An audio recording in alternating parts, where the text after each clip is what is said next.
I was born in LA, but spent time in Maryland and moved back to LA as a 12-year-old. I was an 11-year-old and went to my first TV show taping of Moesha and felt like, oh wow, I can do this, and got a script and just felt like I had a template to be able to, I had the cheat code to be able to write a TV script. I got inspired to work in the entertainment industry when I was in high school, actually. The school I went to had started doing our daily video announcement from the intercom to video broadcast, and I ended up having that class. And when I discovered that, there was an industry for whatever this was, I decided to, try my luck and go to college and figure out, my path in this. My aunt is an entertainment lawyer who said that she felt that I had a particular set of skills and a good personality to be a publicist. I had no idea what a publicist was. She was gracious enough to help me get an internship,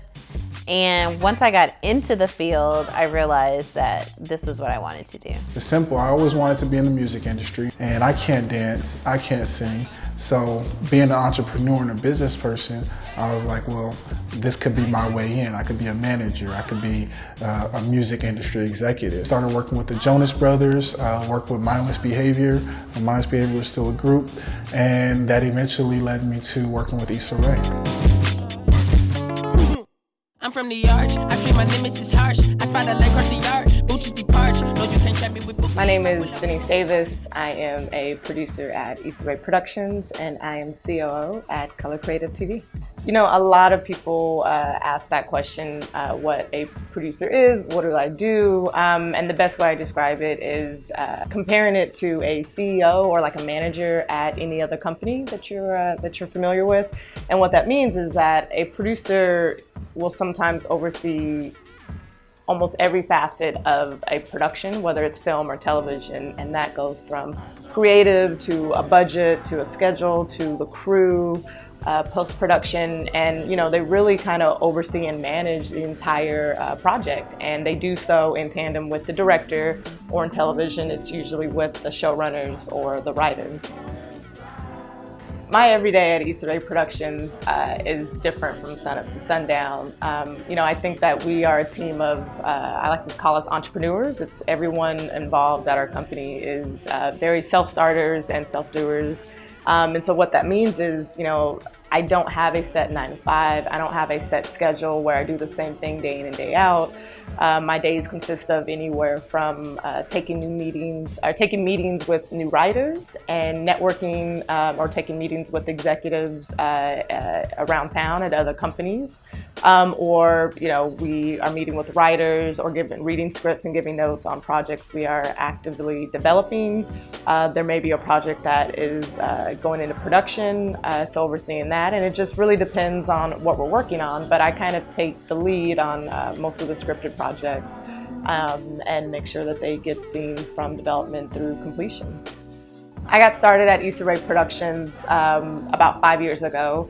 2 weeks before I graduated from AFI graduate school, I had a director friend I met with coffee who forwarded me an email from a Google group, and it was basically a line producer for a web series paid, and I submitted my resume because I needed a job, and I got an email back from Issa, and I was not familiar with her or her work, and she asked to interview the next morning, and I binged the entire season of Awkward Black Girl and looked at all her work and read all about her, and I showed up the next morning a fan of her brand and everything she was doing, and I wanted that job, and they hired me. And a week later I was producing ABG season 2, and 5 years in, we've all kind of stuck together, and I think that when you're able to find your tribe and find the people that you work with who all share the same vision, you don't want to really leave that. I think in the beginning, the early days of my career as a producer, over time, the biggest thing I probably learned is that you have to learn how to work with anyone and everyone. And what I mean by that is that, there's, as much as I'd like to say that there's no egos in this industry or in any of these jobs, there is. And I think that, you're going to meet a lot of assholes. You're going to work with a lot of good people. You're going to work with a lot of, kind of questionable people. But the biggest thing that you learn about just making anything creative is that it's collaboration. You know, if you all aren't, your entire team isn't all there for the same reasons or the same goals or trying to make the same project, it becomes a mess, honestly. And if there's anything I've learned over the time, it's just how to work with so many different types of personalities. It's how to, you know, really figure out a way to bring people together and rally them around the shared vision and the same project. And you know, it's such being a producer, you're exposed to so many different, you know, types of jobs, and it's not just a creative job. You know, I'm not just running numbers. A big part of my job is talking to people day in and day out, whether that's emails or phone calls. And so I think, you know, from the beginning until now, I've really just learned how to hone that in. I've learned my communication skills. I've worked on that a lot, actually. Honestly, I think that if you can't collaborate with other people, it's extremely hard to survive in this business, in this industry. I mean, at its core, every piece of filmmaking, whether it's TV or film or, you know, web series, it doesn't matter what it is, but it's a form of collaboration with other people. You name me one person that, you know, has gone on and become successful by literally shooting, directing, editing, writing, production designing, acting, and doing all of that on their own shoot with no other people helping them. That does not exist. There's at least a few other crew members, you know, even if you're doing a very indie shoot, you're not on it by yourself. You have a sound person sometimes, like, you know, and you realize you can't do it all. And so I think that once you take that, you know, that idea out of your head and you start to open up and say, how do I form a team that all know how to do things that I don't know how to do and are good at it? And I think that's key, and that's what collaboration is. And so, you know, I don't think that you can survive very long without that. And whether you're a writer, because if you're a writer, you need somebody to direct your piece. If you're a director, you're gonna need somebody to help bring your vision to life. You know, if you're a producer, well, what you gonna produce? You gotta find a director or a writer, you know, or a project. And so I think if you don't have the resources to build a team or to find, you know, people to collaborate with, the best way to start is, you know, by going out and finding local groups that, you know, share the same ideals, and whether that's a film club or whether that's colleges and film schools, honestly. But I think that you have to be a go-getter. You have to, like, go find it. Because people exist, you know, there's people who are creative and who want to do this, and they exist all over the place. They're not just in Los Angeles. And so I tell people that, you know, you have to do your research, but I know for a fact you can find other like-minded people no matter where you are in this world, honestly. Normally I don't tell people about the projects that I want to do, because I don't want to, some people have a tendency to be like, you should do this, or discourage you from doing it. Right. And I would get in my own head.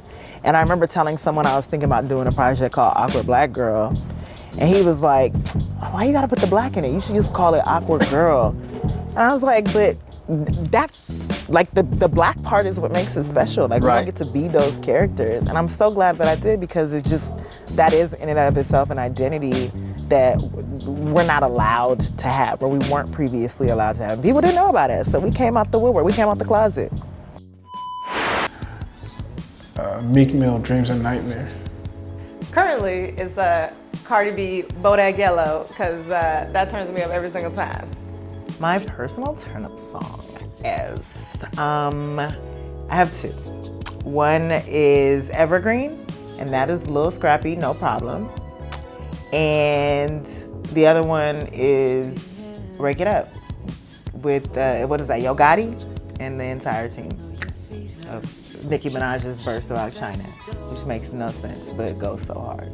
That's what I like, Bruno Mars. So one of the things to always consider when you want to break into an industry, or you want to get into an industry, is you need to be a service provider for that industry. You need to be a resource to that industry. Inglewood bowling, about to get a plate on Manchester in the